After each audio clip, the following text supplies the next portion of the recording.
السلام علیکم بچوں، اردو کہانی میں خوش آمدید۔ آج کی کہانی کا عنوان ہے تین دوست اور تحریر ہے محمد شاہد حفیظ کی۔ کسی شہر میں تین دوست رہتے تھے، ان میں گہری دوستی تھی، ہنسی خوشی زندگی گزار رہے تھے۔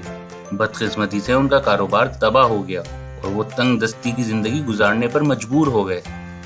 انہوں نے سوچا کہ کسی دوسرے شہر میں جا کر خدمت آزمانی چاہیے۔ چنانچہ انہوں نے کچھ پیسے اور ضروری سامان ساتھ لیا اور سفر کو روانہ ہو گئے۔ چلتے چلتے وہ ایک شہر کے قریب پہنچے۔ دن بھر کی مسافت نے انہیں تھکا دیا تھا۔ آخر وہ ایک درخت کے نیچے سستانے کے لیے بیٹھ گئے۔ اچانک ان میں سے ایک کی نظر قریب پڑی تھیلی پر جا پڑی۔ اس نے دوڑ کر تھیلی اٹھا لی۔ چلتے چلتے وہ ایک شہر کے قریب پہنچے۔ دن بھر کی مسافت نے انہیں تھکا دیا تھا۔ آخر وہ ایک درخت کے نیچے سستانے کے لیے بیٹھ گئے۔ اچانک ان میں سے ایک کی نظر قریب پڑی تھیلی پر جا پڑی۔ اس نے دوڑ کر تھیلی اٹھا لی۔ جب اسے کھول کر دیکھا تو تینوں خوشی کے مارے اچھل پڑے۔ وہ تھیلی سونے کے سکوں سے بھری ہوئی تھی۔ انہوں نے فیصلہ کیا کہ اس رقم کو 3 برابر حصوں میں بانٹ لیں گے۔ اسی دوران انہیں بھوک لگی۔ انہوں نے اپنے ایک ساتھی کو پیسے دیے اور کہا بازار سے کچھ سامان لے کر آ جاؤ۔ جب وہ کھانا لانے کے لیے روانہ ہوا تو باقی 2 دوستوں کے دل میں لالچ پیدا ہو گئی۔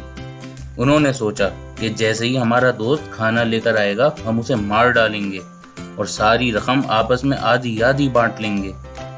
کچھ ایسا ہی لالچ ان کے تیسرے دوست کے دل میں بھی پیدا ہو گیا تھا، جو کھانا لانے بازار گیا تھا۔ وہ سوچ رہا تھا کہ تیسرے حصے کی تھوڑی سی رقم سے میرا کیا ہوگا، کیوں نہ میں کھانے میں زہر ملا دوں اور پوری کی پوری رقم کا میں اکیلا مالک بن جاؤں۔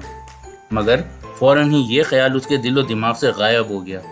اس نے سوچا کہ زہر ملا کھانا کھانے سے میرے دوست مر جائیں گے، رقم تو میرے ہاتھ لگ جائے گی، مگر دونوں کا قتل میرے سر ہو جائے گا۔ پولیس مجھے نہیں چھوڑے گی اور مجھے جیل کی سزا ہو جائے گی اور پھر مجھے پھانسی پر لٹکا دیا جائے گا۔ یہ سوچ کر اس نے لالچ کو اپنے دل سے جھٹک دیا۔ ادھر دونوں دوستوں کے دل میں بھی یہی خیال آیا کہ ہم رقم کے لالچ میں اسے قتل تو کر دیں گے، مگر اس جرم میں ہمیں سزائے موت ہو جائے گی اور یہ رقم بھی ہمارے کسی کام کی نہیں رہے گی۔ یہ سوچ کر انہوں نے فوراً قتل کا منصوبہ اپنے دل سے نکال دیا۔ تیسرا دوست کھانا لے کر پہنچا۔ تینوں دوست کھانے پر ٹوٹ پڑے۔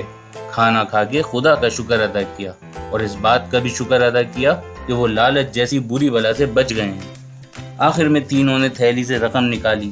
پہلے ساری رقم گنی، پھر اسے 3 برابر حصوں میں تقسیم کیا اور آپس میں بانٹ کر خوشی خوشی اپنے گھر روانہ ہو گئے۔ اس طرح وہ تینوں عبرتناک انجام سے بچ گئے۔ اس نے سوچا کہ زہر ملا کھانا کھانے سے میرے دوست مر جائیں گے، رقم تو میرے ہاتھ لگ جائے گی، مگر دونوں کا قتل میرے سر ہو جائے گا۔ پولیس مجھے نہیں چھوڑے گی اور مجھے جیل کی سزا ہو جائے گی اور پھر مجھے پھانسی پر لٹکا دیا جائے گا۔ یہ سوچ کر اس نے لالچ کو اپنے دل سے جھٹک دیا۔